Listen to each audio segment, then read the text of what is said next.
Right? Issue dito ay ayaw gumana ng busina. Yan o, nakabukas na yung kanyang susian. Yan, ayaw niya gumana.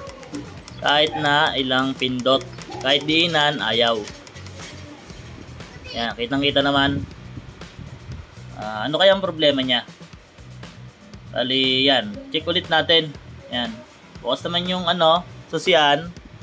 Nakita pa yung voltmeter. Try ko ulit. Ayaw talaga. Ngayon, check natin kung bakit. Una sa lahat, bali buksan natin tong front cowling. Yan. Buksan natin yan. Para makita natin yung pinaglalagyan ng busina. At ma-check natin kung bakit ayaw niyang tumunog. Alright? Bali dito, gagawin natin ay check natin yung negative at positive terminal ng busina. Kung meron siyang power. Or meron siyang linya. Alright? Yeah, yan mo na yung busina. Ang gagawin natin kung paano mag-check, gamit tayo ng test light para ma-monitor at ma-verify natin kung working siya o hindi. Bali ito, yung alligator clip, lagay natin dito sa may positive terminal ng battery. Tapos itong tester natin, sundutin natin dito sa may terminal. Hanapin natin dyan kung ano yung kanyang negative. Dapat iilaw. Kapag umilaw, yun na yung kanyang negative. Alright. Siyempre, kung nakita na natin yung negative, yung kabila, malamang yun, ayun ang positive. Pero verify natin. Ngayon, lipat natin tong alligator clip natin dito sa negative terminal ng battery. Tapos ilagay natin tong ating test light. Suksok natin dyan sa may positive. Pagkasuksok natin, pindutin natin yung busina. Kapag umilaw, ibig sabihin working. Nagana pa rin. Yun. Bali, pinundot ko na dyan yung busina. Ibig sabihin, may linya siya parehas. Buo yung kanyang linya. Bali, naka siya, positive trigger. Kaya sa positive natin dumadalo yung kanyang trigger. Positive trigger kasi siya. Alright? Ayan o. Yun. Bali ang linya ng positive at negative working. Bali ang gagawin natin at ito, check natin tong busina. Gawin natin, lagyan natin ng wire sa kabila, tapos itong kabilang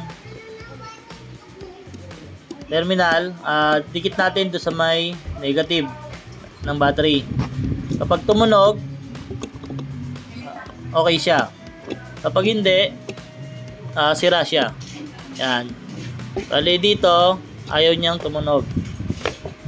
Ibig sabihin, may problema yung busina. Yun. Malamang sa malamang, sira na itong busina natin. Ngayon, verify natin gamit tayo ng digital multimeter. Yan. Lagay natin sa continuity. Yun pag tumunog, ibig sabihin, buo. Kapag hindi, Wala. Sira talaga siya. Yan. Ayaw talaga. Ibig sabihin, yung busina natin na nakasalpak sa motor, natuluyan na. Nasira na siya.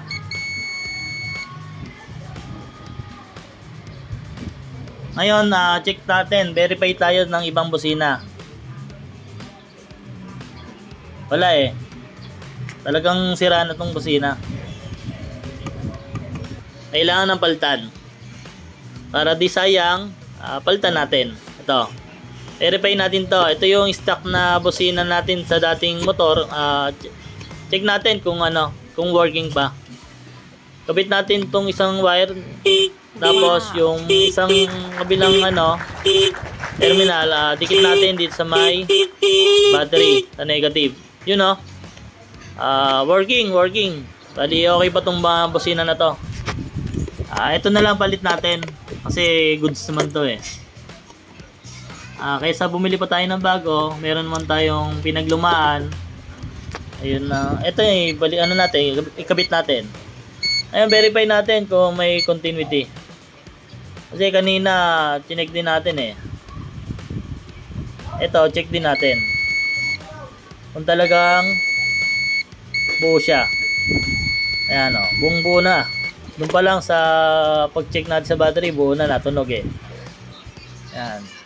Dito sa multimeter natin, okay naman. Tumutunog. Ayos. Bali, ang gawin natin, yan. Ilagay na natin yung yung buo. Para hindi sayang yung baklas natin. Alright? Ganun lang po yung pag-check. Nice, good. Yan.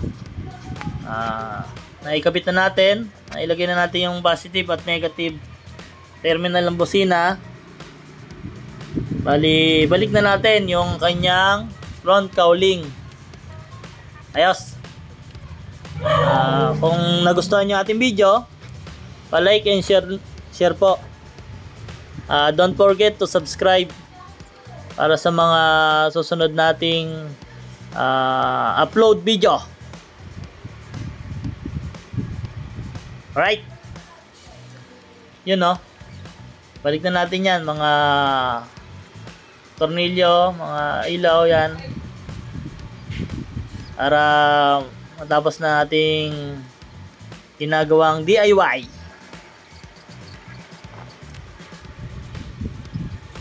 Alright. Kinakabit na natin. Ayos. Ganun lang po kasimple yung pag-check kung may problema ating busina. Ganun lang po yung gawin natin.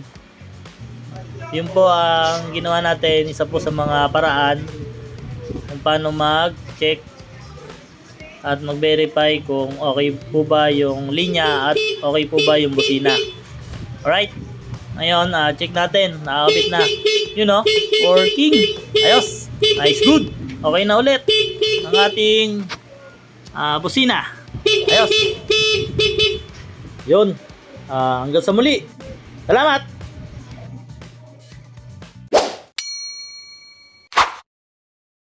Thanks for watching.